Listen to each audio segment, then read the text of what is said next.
Hey guys, स्वागत है आपका स्टडी फॉर नौकरी चैनल में। और आरएस खुरमी के ऑब्जेक्टिव्स के सॉल्यूशंस को डिस्कस कर रहे हैं। आईसी इंजन और न्यूक्लियर पावर प्लांट हमारा टॉपिक है। आईसी इंजन हम खत्म कर चुके हैं, हम न्यूक्लियर पावर प्लांट की बात कर रहे हैं। बहुत ही मजेदार वीडियो होने वाला है। 9th लेक्चर है, किसी भी एग्जाम की तैयारी करो, ये इस टाइप के क्वेश्चन एग्जाम में आते रहते हैं, तो जरूर से देखिए।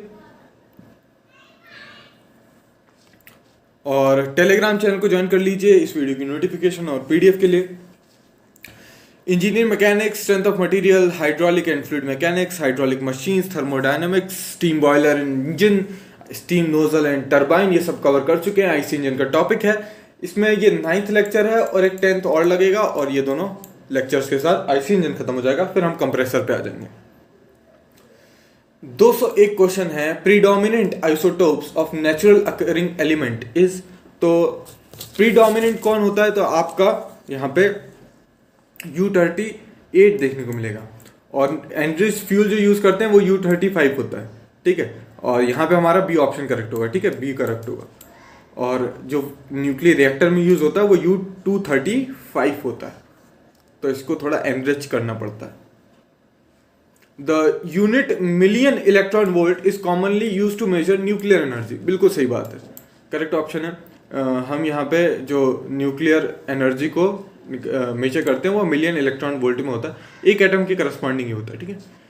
The energy release during the fission of an atom of U235 in million electron volt कितनी होती है? तो मेरे ख्याल से आपको पता ही होगा, ये 200 मिलियन इलेक्ट्रॉन वोल्ट के बराबर होती है, ठीक है। नेक्स्ट, द सेकेंडरी फ्यूल जो यूज किया जा सकता है। तो एक तो हमारा जो था वो हमारा U235 तो था ही, तो दूसरा कौन सा यूज किया जा सकता है? दूसरे कौन से होते हैं? 213 यूज कर सकते हैं, और प्लूटोनियम 239 यूज कर सकते हैं। यूरेनियम 213 और प्लूटोनियम 239, तो ये भी याद रख लो। U233 कैसे प्रोड्यूस करें? तो U233 तो भैया ये हमारा जब थोरियम इरेडिएट करते हैं, थोरियम को इरेडिएट करते हैं बाय न्यूट्रॉन्स। इरेडिएशन मतलब जो आती हुई रेडिएशन है उसको इरेडिएशन कहते हैं, ठीक है। और जो जाती हुई रेडिएशन होती है उसको रेडियोसिटी कहते हैं। ये आपके हीट ट्रांसफर में आता है रेडिएशन के टाइम में। तो जब न्यूट्रॉन्स मतलब बाहर से न्यूट्रॉन्स जब थोरियम पे इंपैक्ट कराते हैं तो हमारा U233 प्रोड्यूस होता है, तो ठीक है, ये याद रखो। यूरेनियम जो है वो उसके आइसोटोप्स तो आपको पता ही है, U235 तो होता ही है, U238 भी होता है, ठीक है। इसके अलावा आपका U234 भी होता है, तो ये सारे ही आइसोटोप्स हैं। प्लूटोनियम U239 कैसे प्रोड्यूस करते हैं? अगर कोई पूछे तो बता देना, जब U238 को इरेडिएट करते हैं न्यूट्रॉन से तो U239 होता है। एक न्यूट्रॉन और घुस गया, ठीक है, तो बन गया। The nuclear power plant at Tarapur has the reactor of which type. तो ये आपका जो रिएक्टर है ये बॉइलिंग वाटर टाइप है, ठीक है। बॉइलिंग वाटर टाइप आपका रिएक्टर है, ठीक है। पहले ये चलते थे, अब थोड़ा सा इसमें मॉडिफिकेशन आ गए, ठीक है। In natural uranium consist of 3 natural occurring isotopes. तो आपको पता है U235 जो यूज होता है वो बहुत कम होता है, ठीक है।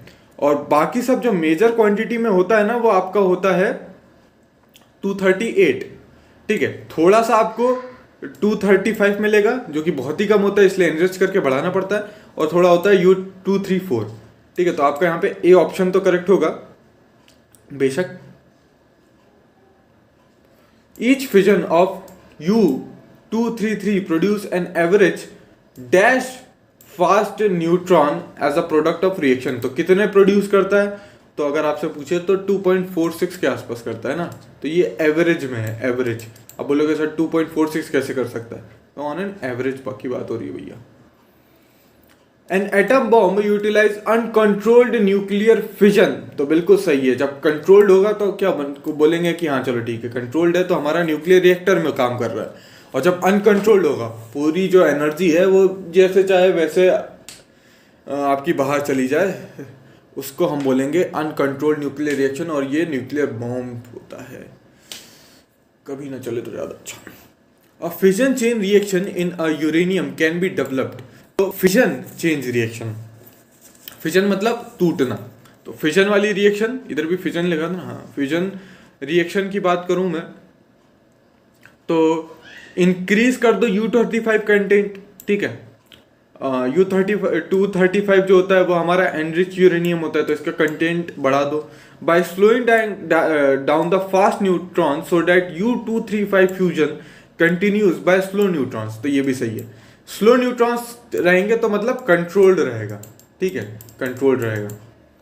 और बॉम्ब वगैरह में तो कंट्रोल चाहिए ही नहीं होता, आउट ऑफ कंट्रोल जाओ, सी, ठीक है, सी ऑप्शन हो जाएगा। A moderator in nuclear power plant is a medium introduce into the fuel mass is in the order to. तो भैया कह रहा है कि अ मॉडरेटर जो न्यूक्लियर पावर प्लांट में होता है is a medium introduce into the fuel mass, किस काम के लिए, तो काम बताओ, slow down the speed of the fast moving neutrons. तो मॉडरेटर क्या करेगा, स्लो डाउन कर देगा फास्ट मूविंग न्यूट्रॉन्स को, ठीक है, इनकी स्पीड को कम कर देगा। जब स्पीड की कम हो जाएगी तो आपकी फिर करस्पॉन्डिंगली जो आपकी कंट्रोल में आ जाती हैं सारी चीजें। A moderator generally used in nuclear power plant, तो कौन सा यूज होता है, इन जनरल की बात करें तो आपका ग्रेफाइट एंड कंक्रीट भी यूज होता है, और कई जगह आपको हैवी वाटर भी देखने को मिल जाता है, ठीक है। तो यहाँ पे इस ऑप्शन में दोनों कवर हो रहे हैं, तो फिर यही लगाओ, यही सही है। The size of the reactor at which the chain reaction can be initiated, that is when the system becomes critical with just enough fusionable material called critical mass of the fuel is known as critical size of the reactor। तो बिल्कुल सही statement कहा है कि size of the reactor जहां से हम chain reaction को जस्ट इनिशिएट कर सके, कैन भी इनिशिएट कर सकें, मतलब उसको हम क्रिटिकल ले जा सकें और उसमें सिर्फ इतना फ्यूजनेबल मटेरियल हो कि आपका काम चल सके, तो उसे बोलेंगे क्रिटिकल मास, ठीक है, और इसे कहते हैं critical size of the reactor. Nuclear reactor are generally, तो न्यूक्लियर रिएक्टर जो होते हैं जनरली क्या होते हैं, क्या करते हैं, to produce heat for thermo electric plant. तो बिल्कुल सही है, हीट प्रोड्यूस करेंगे, उससे क्या करेंगे, वाटर को हम स्टीम में कन्वर्ट करेंगे, स्टीम को टरबाइन में घुमा देंगे, टरबाइन में घूमेगी, टरबाइन से हम पावर जनरेट करा लेंगे, ठीक है। साथ में बाय प्रोडक्ट के साथ में हमें प्रोड्यूस हो जाता है फ्यूजनेबल मटेरियल भी मिल जाता है, ठीक है, जो उसके जो बाद में रिएक्शन होके बचता है ना, उसको फर्दर हम यूज कर सकते हैं, ये भी कर सकते हैं, पर खर्चा अभी ज्यादा आता है तो इतना ज्यादा करते नहीं है, पर ये भी किया जा सकता है। मतलब न्यूक्लियर रिएक्टर में जो हमारा फ्यूल बर्न होता है उसके बाद भी उसमें इतनी ताकत रहती है कि फर्दर तुम उसका यूज कर सको, उसको कंज्यूम कर सको, एज अ मतलब व्हाट, पावर प्लांट में यूज कर सकते हैं, और थोड़ी सी और भी कुछ चीज होती हैं। और देखो शिप्स को प्रोपेल करने में तो यूज होता ही है ना, सबमरीन्स को भी होता है, पर यार एयरक्राफ्ट नहीं होता। एक आध तो एयरक्राफ्ट बनाने की कोशिश की गई, पर एयरक्राफ्ट नहीं बनते न्यूक्लियर रिएक्टर से। तो ठीक है, तो ये थोड़ा सा इसमें ये दिक्कत है, पर डी ऑप्शन ही करेक्ट होगा, क्योंकि शिप्स तो चलते हैं। सबमरीन्स आपको पता ही है, हमारे पास भी न्यूक्लियर पावर्ड सबमरीन्स हैं, जैसे कि INS चक्रा हमने ली हुई है रशिया से, इसके बाद हमने खुद भी बनाई है INS अरिहंत, और बहुत सारी हम बनाने जा रहे हैं, ठीक है। शिप्स भी चलते हैं, कोई दिक्कत नहीं है। कुछ आइस ब्रेकर शिप्स होते हैं, वो आपके न्यूक्लियर रिएक्टर से चलते हैं, पर एयरक्राफ्ट नहीं चलते भाई, क्योंकि क्या होता है ना कि एयरक्राफ्ट की जब भी डिजाइन करनी है तो आपको जो लाइट वेट चाहिए, खुद का वेट कम होना चाहिए, और जब जो उसमें न्यूक्लियर रिएक्टर लगा है उसका सबके वेट है वो ज्यादा होता है। दूसरी बात, आपको शील्डिंग करनी पड़ेगी, तो एयरक्राफ्ट इतने ज्यादा बड़े नहीं होते, जितने बड़े आप शिप बना लो उतने बड़े एयरक्राफ्ट अभी तो हम नहीं बना पाते। तो हो सकता है फ्यूचर की बात लिखी हो यहाँ पे, एयरक्राफ्ट में भी यूज कर लो, तो यहाँ पे वैसे तो डी ऑप्शन करेक्ट होगा, पर एयरक्राफ्ट नहीं होना चाहिए था, तो अब क्या ही करें, जो है सो है। मॉडरेटर क्या करता है, मॉडरेटर का काम बताओ। तो मॉडरेटर क्या करता है, ये न्यूट्रॉन का एब्जॉर्ब करता है, ये एब्जॉर्ब नहीं करता, स्लो डाउन करता है। तो does not absorb neutron, slow down करता है, बी ऑप्शन करेक्ट होगा।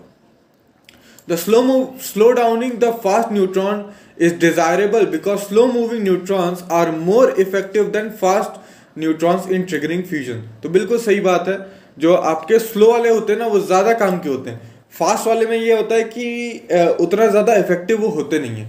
अब डेप्थ में जाएंगे तो वो आपके काम की नहीं है, पर इतना समझ लो कि स्लो डाउन जो होते हैं फास्ट न्यूट्रॉन इज डिजायरेबल, क्योंकि जो स्लो वाले होते हैं वो ज़्यादा अच्छे से ट्रिगर करते हैं। फास्ट वाले जो है ना वो रिएक्शन को अनस्टेबिलिटी की तरफ ले जा लेते हैं, या हो सकता है वो चालू ही ना हो जाए, मिस कर जाए।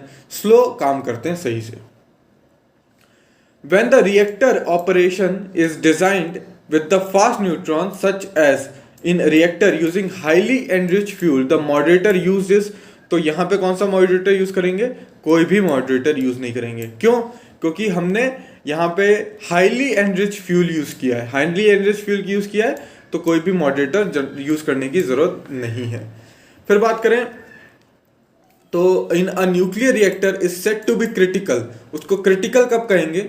When the neutron population in the reactor core is, तो न्यूक्लियर रिएक्टर जो होती है वो आपकी यहाँ पे जब कांस्टेंट होगी तो हम कहेंगे वो क्रिटिकल पे है। ठीक है, कांस्टेंट है, ना घट रही है ना बढ़ रही है, कांस्टेंट है तो उसके कहेंगे क्रिटिकल है, और यही सही चलता है। ठीक है, तो यहाँ पे वीडियो खत्म होता है। बाकी कुछ क्वेश्चंस बचे हैं तो वो हम अगले वीडियो में कवर कर लेंगे। 20 क्वेश्चंस के आसपास बचे हुए हैं, 20 क्वेश्चंस हैं। ठीक है, तो वो अगले वीडियो में कवर हो जाएगा, और यहाँ पे आईसी इंजन का टॉपिक हमारा पूरी तरीके से खत्म हो जाएगा।